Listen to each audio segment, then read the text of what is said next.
Thanks again for joining us. Joining us now on the Same Old Stripes podcast, or I should say joining us again on the Same Old Stripes podcast. He's a writer at The Athletic covering the Cincinnati Bengals, and he's also a co-host of Hear That Podcast for Allen. Plus, once upon a time, he had a tremendous mullet, which is always well respected on this podcast. Jay Morrison, you were at the Combine all week, last week, but it's great to have you on today. How are things, man? How was your week in Indy? I don't remember a lot of it. That's how the week in Indy goes. It's a lot of long days, a lot of long nights, a lot of short mornings. So it was good. It was a good time. It's great catching up with other media over there, and then also just a good chance to get FaceTime with the coaches and the scouts, and it just informally talk to them and kind of pick their brain on some things. And then you get the official interviews too. So it's busy, but it is fun. And my wife came over and joined me for the last day there. We went to a concert Friday night, so made the most of my week over there. Sounds like you tore it up in Indy pretty good. I'm proud of you for making the most of your Combine week. I do want to start with something that was on the record that we all saw, and it's a story that Bengals fans are probably going to get pretty sick of here pretty soon, but it's the Joe Mixon situation, which is just becoming increasingly bizarre as the weeks go on, even though I thought it was going to be a pretty boring situation when the offseason ended.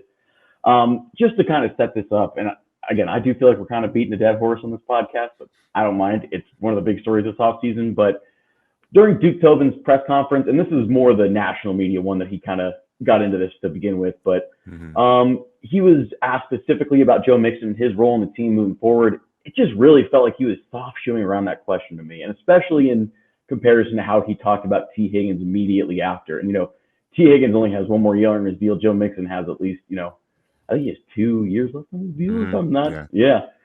So just stands out as odd to me. Following the situation in Anderson around his home, I mean, he wasn't there from some of the accounts. It's really hard to get the, ends and means about that story. And then there's the story from earlier in the offseason with the menacing charge that was dropped. I mean, what do you just kind of make of this situation with Joe Mixon? At this point, do you expect him to be on the roster come week 1, 2023? I don't, and I don't think it has anything to do with the incident at his home or the road rage incident, which, by the way, the charges were dropped, but the investigation is still open. They could be refiled. It's been about a month, so I would think a decision is going to be made on those pretty soon. But it's just it's football, it's dollars. I mean, the reason that Duke kind of was soft pedaling around the Mixon issue was the assumption here is they're going to ask him to take a pay cut, and they haven't done that yet. And Joe and his agent probably know it's coming, but what he said, we love Joe. He's been a big part of our success. We would like to keep him around. And what he didn't say is we don't want to keep him around at $12.8 million this year. So they're going to ask him to take a pay cut, and he's probably going to say no. And that'll probably be the end of his time in Cincinnati. What you wonder is if anything comes of these two off-field incidents. I mean, if he's involved in what happened in Anderson, and I'm not saying he is, we don't know any of that. We don't even know if he was there. As you said, it was just in his neighborhood. His home was searched. But I mean, if there's anything there, and if anything comes of the road rage incident, and then the age, the contract, the whole thing that happened with him before he even came into the league, that hitting the woman in Oklahoma, I don't know how he would survive that. But, if those things are taken care of and it turn out to be nothing there, then, maybe another team gives him a shot, a kind of a prove-it deal this year. But you just don't see people paying running backs. Even just when the Bengals paid him that 4-year deal 2 years ago, it was kind of like, is that a good deal? But they wisely structured it in a way where they can get out of it this year and not have much dead money, not much of a hit in terms of dead cap. So I would be really surprised to see him play for the team this year. And if he does, it's going to be on a reduced salary, because there's no way they're going to pay him $12.8 million this year. So kind of on that same line, I think that a lot of Bengals fans have kind of come to the conclusion that things are trending in that direction. Yeah. Obviously, nothing will be definitive. I don't think they're going to move super fast on it because there's really no reason for them to. But I think that as you kind of examine those choose your own adventure worksheets and look at all the mock drafts that people put on Twitter, everyone's got a little bit different idea of what the next running back looks like. And, my co-host T.O. loves Bijan Robinson. I think that we all kind of think. Yeah, everyone does. Yeah, I'm sure he's fantastic. He's fun to watch. But you were in Indy this weekend, like we already discussed. You got to see a lot of these running backs, and I'm sure you've done a little research on some of them. Who are some of the guys that you really like in this running back class that you would consider Bengals fits, and then just kind of the guys that might end up on the board for the Bengals. I mean, the second round has always kind of been that sweet spot.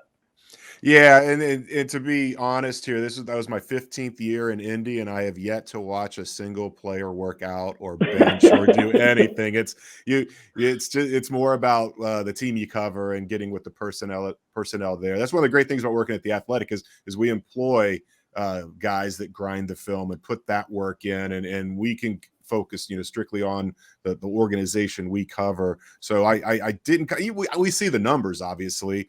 You see their 40 times and all that kind of stuff. So I mean, Charbonnet from UCLA seems like he would be a kind of that perfect fit there in the second round. I don't think Bijan's going to be there at 28. If he is, then that's a hard question. I mean, I don't think you should take a running back in the first round, but man, that guy's so good. If he's there at 28, then you have to start scratching your head. Okay, why is he here at 28? Because it's not just everybody saying, it's not the group think of don't take a running back in the first round. There would probably be some reason out there he would fall that far. Although the mocks that have been coming out since the combine, for whatever reason, you do see him slipping a little bit further, a little bit closer to 28 for whatever reason. And I think a lot of that is guys at the more traditional positions that get taken in the first round have great combines, and they were once perceived second round guys, and they jump up into the first round, and there's just that ripple effect. But yeah, I mean, there's plenty of guys. The kid from Tulane, Spears, I think you might have to get him in the second round. Maybe he's there in the third round. I don't know. But it's been proven. You mentioned it, the sweet spot that they have it in the second round. But even you look at the team that won the Super Bowl, the Chiefs this year, Isaiah Pacheco, 7th round. I know. But I'm saying you can find these guys anywhere. And it's if you're going to do that, if they're going to go that route, because even if they bring Samaje Perine back, they better, if they're going to say, okay, let's just wait till late rounds, then you better throw 2 darts at it. Because it can happen, but the odds are not really in your favor, more so than other positions they are. But just if you're like, we need a running back, let's just hope we get a good one in the 6th round. That's not going to work. But I would expect if you don't see them take one by the 3rd round, then maybe you see them take 2, and if not take 2 in the draft, then they're gonna try to sign as many as possible in undrafted free agency. And that whole period after the draft, it's like college recruiting all over again. And if they probably will not have cut Joe Mixon by the time that's going on, but I think the agents are wise enough to know that that's probably coming. And I think a lot of free agents, not just running backs, but any position, are going to view the Bengals as an attractive option. Maybe not wide receivers, but other positions, to say, hey, I can go there. I can have a chance to play. I can play with Joe Burrow. I can be on a team that went to the AFC Championship game 2 years in a row. So the team kind of sells itself at this point. But yeah, there's so many more pressing needs that I just wonder if they will make that reach in the 1st or 2nd round, or if they'll kind of sit back and wait, or wait to see who falls to them in the 3rd, the 4th round. And it honestly makes for a really interesting draft process for the Bengals, or Bengals fans, I should say, because if you're getting to know a new running back later, it just makes for a little more YouTube content to watch. Running backs are more fun to watch than offensive linemen for a lot of people. But I can't keep going on. Tio, you've been awfully quiet so far, other than your visceral reaction to Jay complimenting the Chiefs picking a good player. But what questions do you got for Jay, man? What's on your mind? Man, I'd hate to keep hammering it, but I'm going to stick right on the running back, man. You guys kind of let me right into it.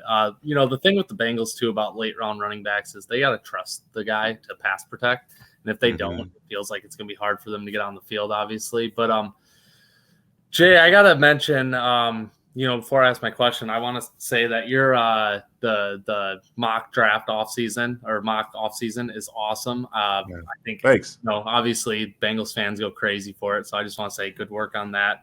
But my question for you is, I got to stick with Bijan, man. If Bijan is there at 28, which I assume he's not going to be, but if he is, where do you think he is on the Bengals board, and do you think they would realistically consider taking him there? I think yes. I think they would realistically take him. It's hard to tell where he would be on their big board. Even though we've seen this franchise make so many changes the last 4 or 5 years. They still have some core principles that they stick to. And I mean, you look at their history and the last 2 running backs they took in the first round were Chris Perry and Kajana Carter. And that kills you. It's such a position of, I don't know if it's high risk, just volatility where you might hit a home run or you might whiff. And I feel like there's a more sure bet out there or other positions. Whereas, yes, Bijan's got this incredible ceiling, and just imagine a guy like that with all those receivers around him. Just it's so much fun to think about what that offense can be. But you know what if it doesn't? He's not as good as you thought he is, or if something happens. I think the O line is a more premium. The D line is a more premium position, and then cornerback is not a immediate need, but yes, depth is. Because they've got their 3 starters set, assuming Cheeto comes off of the ACL well enough in time to start the season. But you need a good 4th cornerback in this league, and this team in particular needs a cornerback of the future because there's no guarantee they bring Cheeto back next year. And as I think as high as everyone is on Cam Taylor-Britt's ceiling, we're still talking about a guy that played half a season as a rookie. So maybe pump the brakes there a little bit. So I just think stockpiling at that position is more important than going after a luxury pick like a running back. And that doesn't mean he's not high on their board, but it's a little bit of a smokescreen when teams always say best player available, because we all know that's not the case. Sometimes you have needs, or sometimes the best player available is a position you're stacked at, and you're not gonna take. I always remember the draft when they took Obuehi and Fisher, and Marvin was like, oh, it's just best player available, and I was like, well, what if in the 3rd round the best player on your board's a tackle? And he's like, well, yeah, then we're not going to take another one. So there's always circumstances to the best player available argument. I love the idea of Bijan. I just don't see them pulling the trigger on him. Okay, yeah, and I think the reason Bengals would even get excited about it is seeing the broken tackle rate, and something they haven't had in years, it feels like. But I'll bounce you back to Willie here. All right. Yeah, speaking of beating dead horses, Jay, I don't know if you've heard, but the Bengals are looking for an offensive tackle, or a couple of them maybe. Yeah. So there's obviously nuance to that idea. Obviously, the right tackle for 2023 is a question that Bengals fans are going to have. But I think that for my money, the bigger question is the long-term left tackle situation. Yeah. And I don't think a Jonah Williams extension is coming. It doesn't really feel like that's in the cards. So I guess from your perspective, I mean, how much do you think that this team is focused on addressing left tackle early in the draft? Do you think that, and it seems like Anton Harrison's becoming a very popular pick for this team.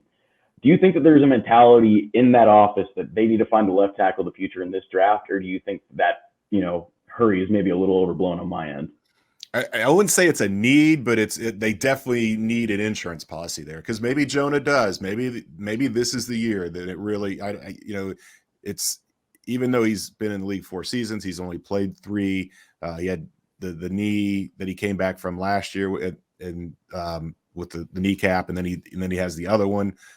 So I don't know that they're ready to write him off yet, but they're also not ready to say, yeah. I mean, if they were all in on him, they would have signed him to an extension and not the 5th-year option. So I agree with you. I'm putting together a Bengals 7-round mock right now. It should be out maybe tomorrow, maybe Monday. We'll see when I get it done. But Anton Harrison's going to be my first round pick, because he could be your right tackle this year. He could be your left tackle of the future, or he could be your right tackle of the future. I mean, it's another position where I think they need to throw as many darts at it as possible, because see what Jackson Carman can do. I mean, I think some opinions of him changed what we saw in the postseason. And then a free agent I like, Eluemunor from Vegas.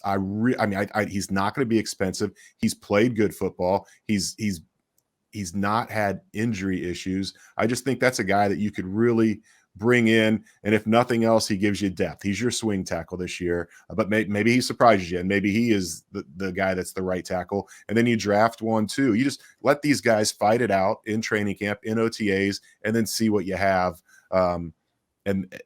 Again, with Harrison, I don't think he played right tackle at No, I think he Oklahoma. just played left. They He had just Wanya played Morris left. there, yeah.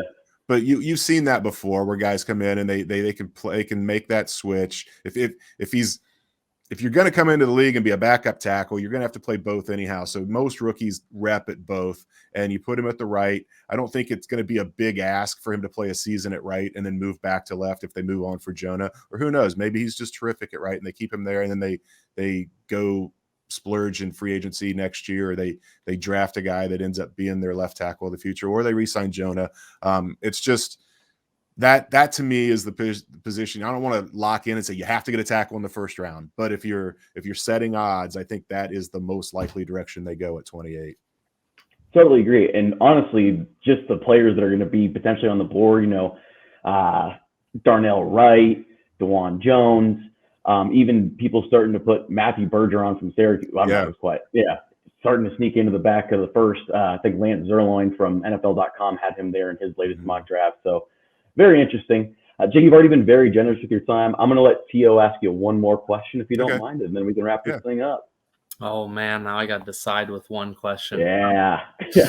Oh, okay. I guess I'll go this route. I'm going to go away from the offensive line. I was going to ask you about maybe a potential trade happening there with like Mekhi Becton or someone like that, but I'm going to save that one for later maybe. I'm going to ask you, you guys touched on it on here at Podcast Growlin', but you said it's more of a bargain bin kind of offseason free agency, which I think it's the perfect plan, again, for the Bengals team.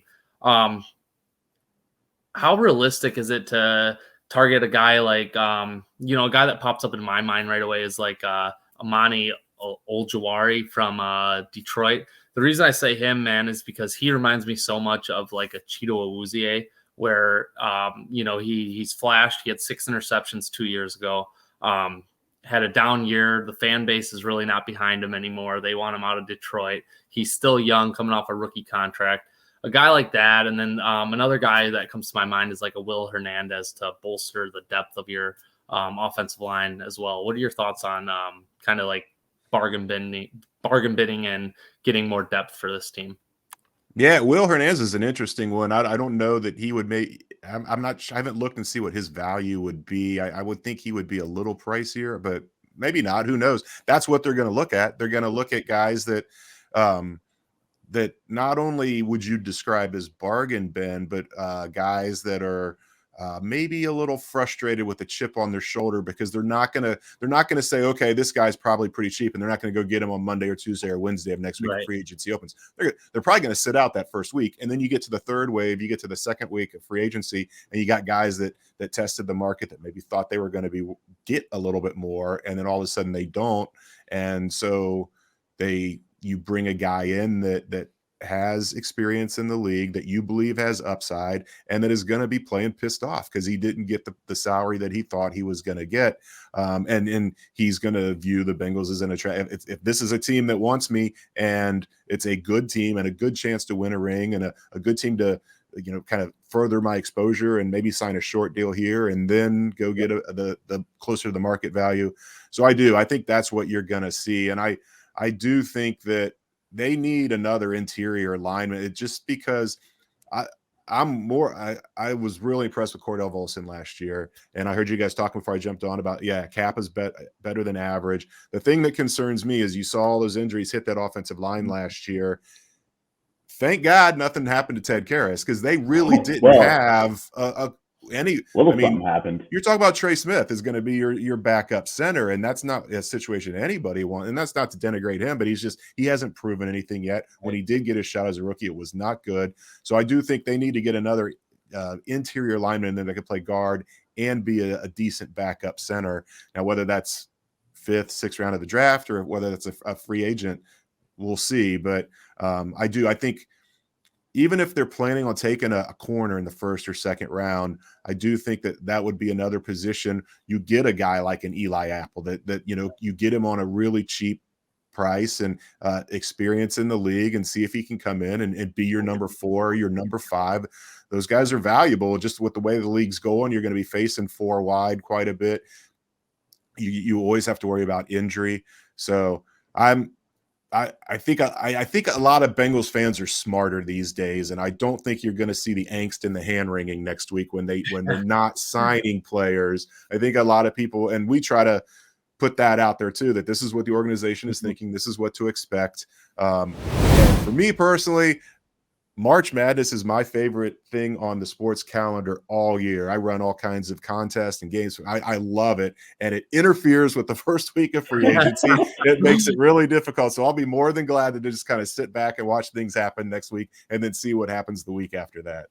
So, Jay, you real quick, and you can answer as quick as you want, but so last year when they went out and signed Ted Karras right away, who was considered more of a wave 2 guy, wave 3 guy, you don't see like that type of deal happening where they jump out in front to get in front of that wave, like with Amani Awujier or whatever.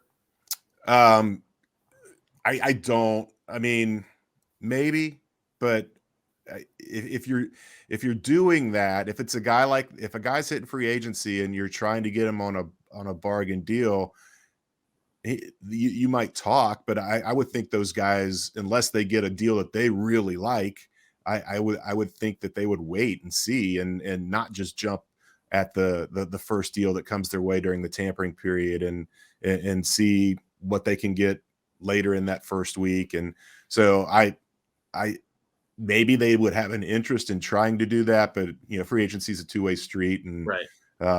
The Bengals have always had a valuation that they put on every player, and they're not going to go above that. And so if it gets into any kind of bidding war, then they're just going to let the guy go to the other team. That's why I think you're more likely to see them wait it out, see what's left on the second week of free agency, and then start targeting the guys they really want. Right. Perfect. Well, there you go. That's great insight from Jay Morrison, The Athletic. Hear that podcast round, all that stuff. Make sure you guys are subscribing to all that stuff because, if you're looking for great Bengals content, that's where you're going to find it.